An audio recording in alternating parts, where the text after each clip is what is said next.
வணக்கம். தினகரன் பேசுகிறேன். இரவு நேரங்களில் நள்ளிரவில் நல்ல நகைகளை அணிந்து கொண்டு ஒரு பெண் தனியாக நடந்து செல்லும் பொழுது எந்த விதமான பாதுகாப்புமின்றி அவள் சேருகின்ற இடத்தை சேருகின்றாளோ அப்பொழுதுதான் உண்மையான சுதந்திரம் நமக்கு கிடைத்திருக்கின்றது என்ற பொருள் விளங்கும் என்று நான் சொல்லவில்லை நண்பர்களே, உத்தமர் காந்தியடிகள் சொல்லியிருக்கின்றார். இப்போ இந்த அண்ணா யூனிவர்சிட்டியில் நடந்த நிகழ்வு அதுதான். 2 பேர் லவ் பண்ணுறாங்க, தனிமையில் சந்தித்து பேசுகிறாங்க. ஒருவன் தொடர்பு கொண்டு அந்த ஃபோட்டோ எடுத்து மிரட்டும் பொழுது அந்த பெண்ணோ அல்லது அந்த சம்பந்தப்பட்ட ஆணோ துணிவாக இதை வெளியிடு, நாங்கள் பார்த்து விடுகிறோம் என்று இருவரும் சேர்ந்து எதிர்த்திருந்தால் இந்த பிரச்சனை வராது. சரி, ஒரு இண்டிவிஜுவலுக்கும் ஒரு மாதிரியான கெப்பாசிட்டி இருக்கும். எப்படியோ அது உண்மை நிலவரம் என்ன என்று நமக்கு தெரியாது. யாரோ ஒருத்தன் கையை வச்சான், கெடுத்தான், போனான், உடனே மாட்டினான், செய்தான். ஆனால் எல்லா விஷயங்களிலுமே அரசை குறை கூறுவது, 8 கோடியோ 8.5 கோடியோ 9 கோடியோ தமிழ்நாட்டு மக்கள் தொகை, இதில் ஒவ்வொரு இண்டிவிஜுவலுக்கும் எங்கெங்கேயோ நடக்கிறதுக்கெல்லாம் ஒரு போலீஸ்கார் இருந்து கூட இருந்து பார்க்கணுன்னா நடக்கக்கூடிய காரியமாக இதை தான் நாங்கள் சொல்கிறோம்.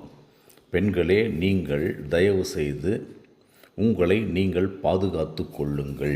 தனிமையான இடங்களில் போகாதீர்கள், இருளான இடங்களில் போய் காதலரை சந்திக்காதீர்கள் என்று சொல்லும் பொழுது வேறு மாதிரியான விமர்சனங்கள் வருகின்றன. பெண்கள் அந்த எல்லாத்துலேயும் ஒரு அசோசியேஷன் வச்சுருக்காங்களே, பெண்கள் ஒருங்கிணைப்பு குழுன்றாங்க, பெண்கள் பாதுகாப்பு மையம்ன்றாங்க, லேடிஸுடைய அசோசியேட். கரெக்டு, எதுக்குமே தீமையானவங்க டெம்ப்ட் பண்ணக்கூடாது.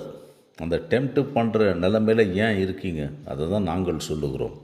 அது அண்ணா யூனிவர்சிட்டி இருக்கட்டும், வேறு எங்கன்னா இருக்கட்டும், கேஎம்சியில் கூட இந்த மாதிரி நடந்திருக்குது, எத்தனையோ கல்லூரிகளில் நடந்திருக்குது. இதெல்லாம் எதுக்காக தனியாக 9 மணிக்கு மேல் பெண்கள் போகின்றீர்கள் என்றால் இங்கே ஜெண்டரை பேசுவாங்க. நீங்கள் போகிறீங்களா, நாங்கள் போகக்கூடாதான்னு. அப்போ அனுபவிங்க, அவ்வளோதான் நம்ம சொல்ல முடியும். இதை சொல்லும் பொழுது எல்லாரும் பெண்கள் கூட தான்ப்பா பிறந்திருக்கோம், எல்லாருமே பெண்மையை போற்றுவோம், மதிக்கின்றோம். ஆனால் இப்படியாப்பா நைட்டில் வர்றது, பப்புக்கு போகிறது, இதெல்லாம் திருப்பி திருப்பி திருப்பி நாங்கள் சொல்கிறோம்.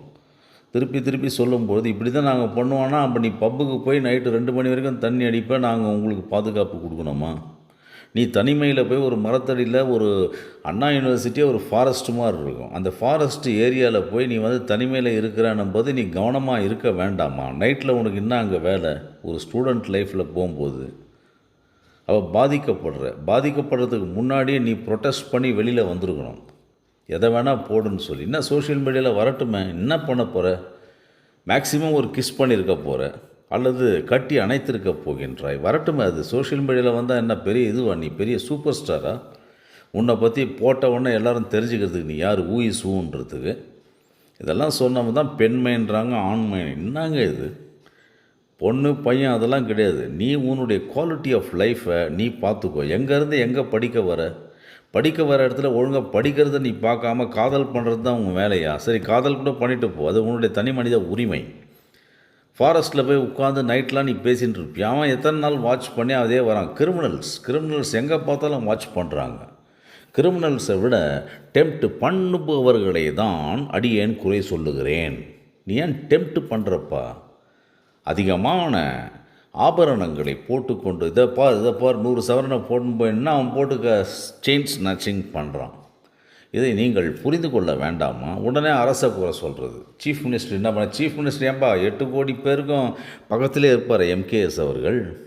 இல்லை உதயநிதி இருப்பாரா? தப்பாக பேசுகிறானுங்க. என்ன தான் நினச்சினுக்கிறானுங்கன்னே தெரில. ஒரே மீடியாவில் குழப்பம். அது ஆகிடுது, இது ஆகிடுது, அப்படி ஆகிடுது, இப்படி ஆகிடுது. அவன் டிஎம்கேவை சேர்ந்தவன், இதை சேர்ந்தவன்றாங்க. எல்லாமே மேனிப்புலேஷன். உண்மையை பேசி ஒருத்தனாவது ஒரு நேர்மையாக பேசுகிறானான்னு பாருங்கள். நடந்து போச்சு, அந்த பொண்ணுக்கு என்ன ஆறுதல் சொல்ல முடியும், செய்ய முடியும்? இனிமேல்லாம் இந்த மாதிரி வரக்கூடாது, அதுக்கு எதுனா உத்தரவாதம் சொல்கிறான்களானே கிடையாது. ஒரு ரெஸ்ட்ரிக்ஷனாவது கொண்டாடணும். அண்ணா யூனிவர்சிட்டி கூட என்னது, கோஎஜுகேஷன் இருக்குது, எல்லா இடத்துலையும் கோஎஜுகேஷன் தான். இப்போ நாங்கள்லாம் கூட கோஎஜுகேஷன் தான் அந்த காலத்துலேருந்து படிச்சுருக்கிறோம். இப்படியா நடந்தது?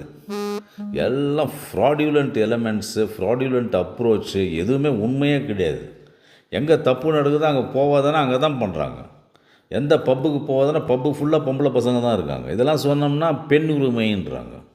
என்னப்பா நினச்சின்னுக்கிறீங்க? நைட் நீங்கள் வரும்போதெல்லாம் பெண் உரிமைன்ட்டு நீ 1 மணி 1:30 மணிக்கு நடந்து வருவேன், நாங்கள் உங்களுக்கு பாதுகாப்பு கொடுத்துன்னே இருக்கணுமா? எந்த போலீஸ்காரன் கொடுத்துன்னு இருப்பான்? அவ்வளோ இன்ஃப்ராஸ்ட்ரக்சர் நம்ம நாட்டில் இருக்கா? அவ்வளோ கேமரா ஃபெசிலிட்டிலாம் நம்ம நாட்டில் இருக்கா? உன்னை நீ பாதுகாத்துக்கொள், அதான் நம்ம சொல்லுவோம். பொம்பளை பசங்கன்னா பொம்பளை பசங்க மாதிரி இருக்கணும். நான் ஆம்பளை பசங்களையும் சேர்த்து தான் சொல்கிறேன். எங்கெங்கெல்லாம் போகக்கூடாதோ ஒரு குறிப்பிட்ட நேரத்துக்கு பின்னாடி போகக்கூடாது. நான் 1 மணிக்கு நடந்து தான் வருவேன். ஒரு தலைவர் பேசுகிறார், கட்சி தலைவர். அவங்க வருவாங்களாம் பாதுகாப்பு, 1 மணிக்கு நடந்து தனியாக வருவாங்களாம் பாதுகாப்பு கொடுணும். பொறுக்கி பசங்க நிறைய பேர் இருக்காங்களப்பா இப்போது. அந்த பொறுக்கி பசங்களெல்லாம் நாங்கள் பார்த்துனா இருக்க முடியும்? நிறைய பொறுக்கிங்க இருக்காங்க. அந்த பொறுக்கிங்க இருக்கிற இடத்துல சிறுத்தைங்களும் புலிகளும் இருக்கிற இடத்துல மான்கள் கொஞ்சம் கவனமாக தான் இருக்கணும். சும்மா நான் தான் சொன்னீங்கன்னா இது என்ன பொம்பளைங்க சுதந்திரமா இது? சொல்லுங்க.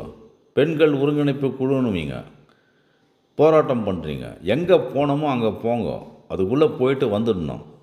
தேவையில்லாத இடத்துல போயிட்டு நீங்கள் தனிமையில் வரும்போது எல்லாம் பாதுகாப்பு கொடுக்கணும். எப்படி பாசிபிள் அது சொல்லுங்கள்? இவ்வளோ பேசுகிறாங்க. ஒரு சின்ன ஒரு இன்சிடெண்ட் நடந்தால் இந்த நம்பருக்கு கால் பண்ணால் போலீஸ் வரும்னு கூட சொல்கிறாங்க. ஒருத்தன் வந்து அட்டாக் பண்ணுறான்னா உடனடியாக செல்ஃபோன் தான் இப்போ இருக்க, மொபைல் ஃபோன் கையில் இருக்குது. யாராவது ஒருத்தர் இதில் பாருங்கள், ஏதாவது நம்புற மாதிரி இருக்கா பாருங்கள், அந்த பொண்ணை கெடுக்கிறான், இவனை விரட்டுறான். இவன் வந்து உடனடியாக ஒரு 100க்கு ஃபோன் பண்ணால் கூட உடனடியாக போலீஸ் வந்து நிற்கும்.